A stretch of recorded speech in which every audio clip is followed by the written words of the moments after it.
everybody, I'm Tara. I'm Chris. From Crooked Row, and today we are going to reach a goal, and we will talk about that after we are done.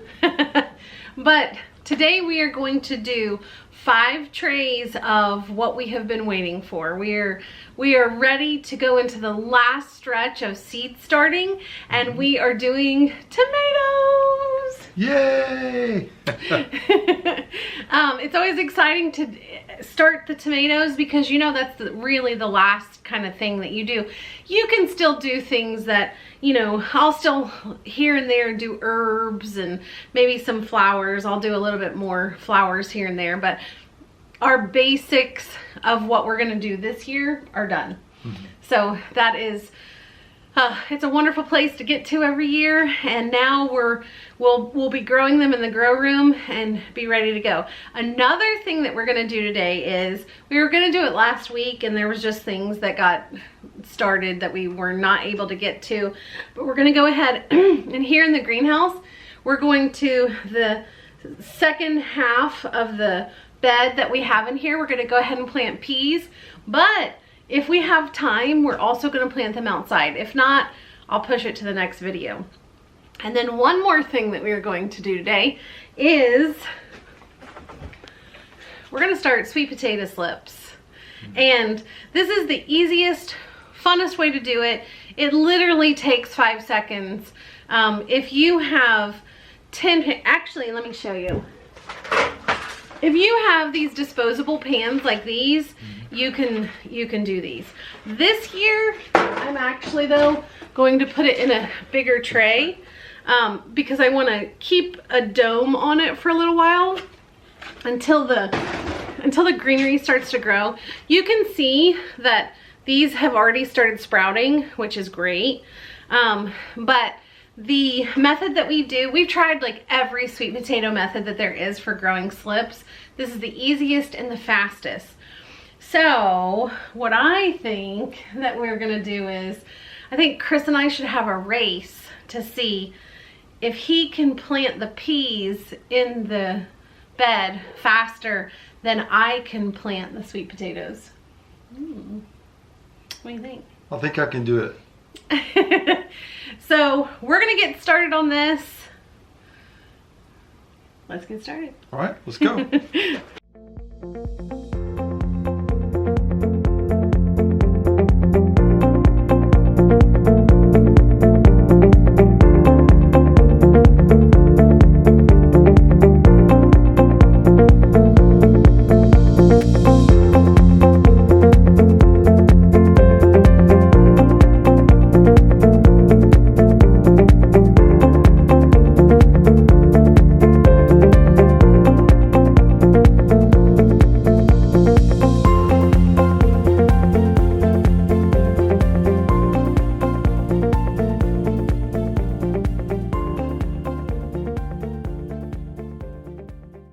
Done. I won. Unfair. I won.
Okay, I also wanted to come outside the greenhouse and show you guys how the winter sowing right behind me is progressing.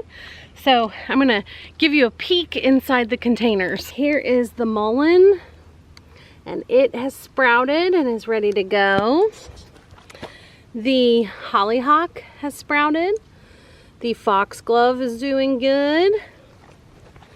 Let's see if we have any echinacea. Not seeing any echinacea in there.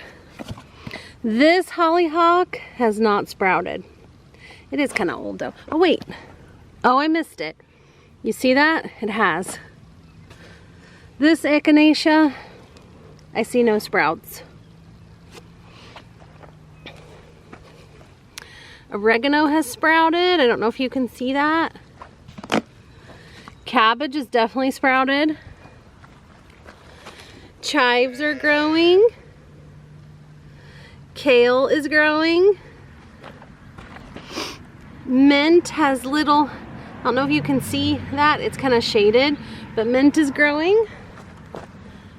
Lemon balm is doing great. And the Chantilly light pink snapdragons have sprouted. I don't see any in this one though. Same thing, same seed, right next to each other, and that one has not sprouted. It looks like almost everything has sprouted up. We have a couple of them, like the echinacea and one of the snapdragons that haven't come through. Everything else is doing great, kind of going as planned. We are getting some warm weather with tons of water, so that always helps. But Chris is now done, and now we can go back in the greenhouse so that I can gloat. So I set Chris up though for failure. Thanks. It was really just to show you how quick that is. And so we have 2 trays. They each have 5 sweet potatoes in them. You can use any size sweet potato. We've sprouted some from ones that are this little, that little. I don't get really big ones. There's no benefit to it, and it just takes up more space. I just try to get kind of cylindrical? Yep, cylindrical. Cylindrical ones that have what looks like eyes on them, at least a little bit. These already have sprouts, but they typically won't have sprouts.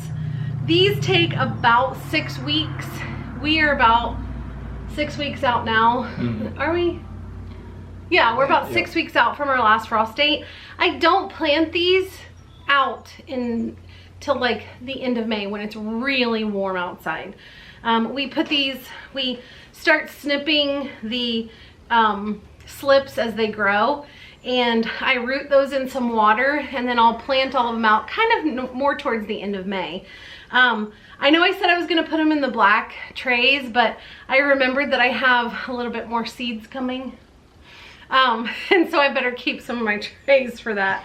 But I went ahead and I just put them, these are like $1 at the store, sometimes $2. Super cheap, easy. I'm gonna saran wrap this. When you put these in, you kind of like hug each little potato. So you see how they're not sticking out, but they're not fully submerged in the seed starting formula either. You want to make sure and maintain moisture in these. So if you take the saran wrap off, which you will, you're going to want to spray or water these and make sure that soil just stays nice and moist right around that potato. And that's going to help you develop a lot of slips. But slips are now, I don't know about where you guys are, but slips are about $2 a piece.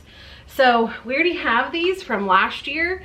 We already had the seed starting formula, and clearly we are recycling these. And it's that simple to get free potato slips. And we are also starting the pea craze.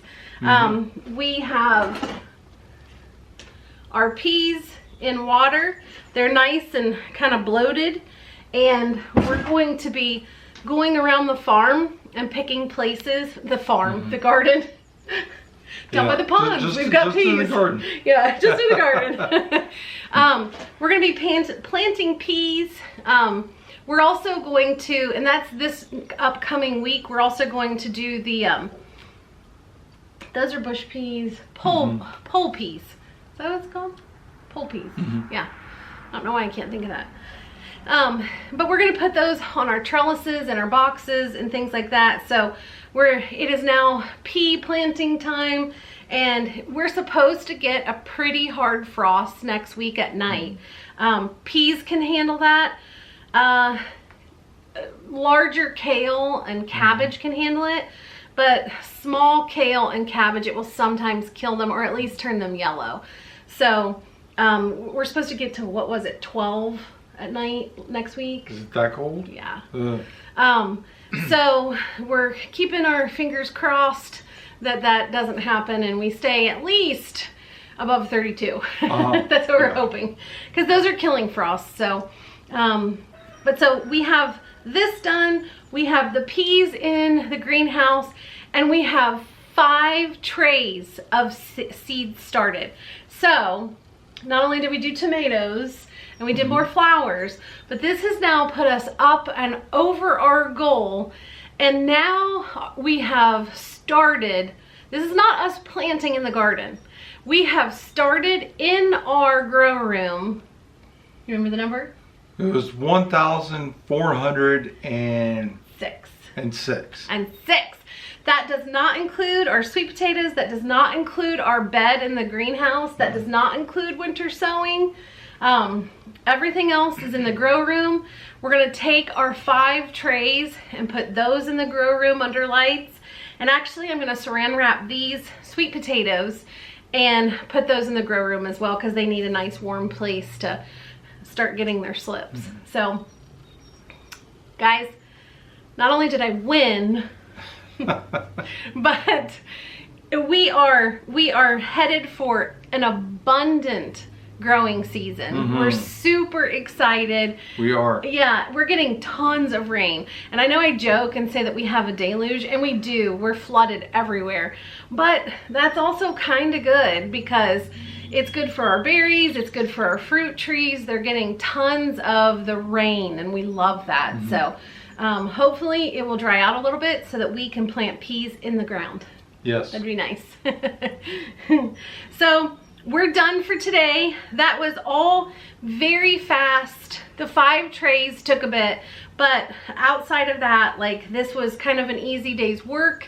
And so we hope that we are showing you that little bits by little bits, if you do a little bit every day and kind of force yourself to do just a little bit in your garden every day, you can have great abundance. So remember, if we can have great abundance by seed starting, anybody can. Thanks. Bye. Bye.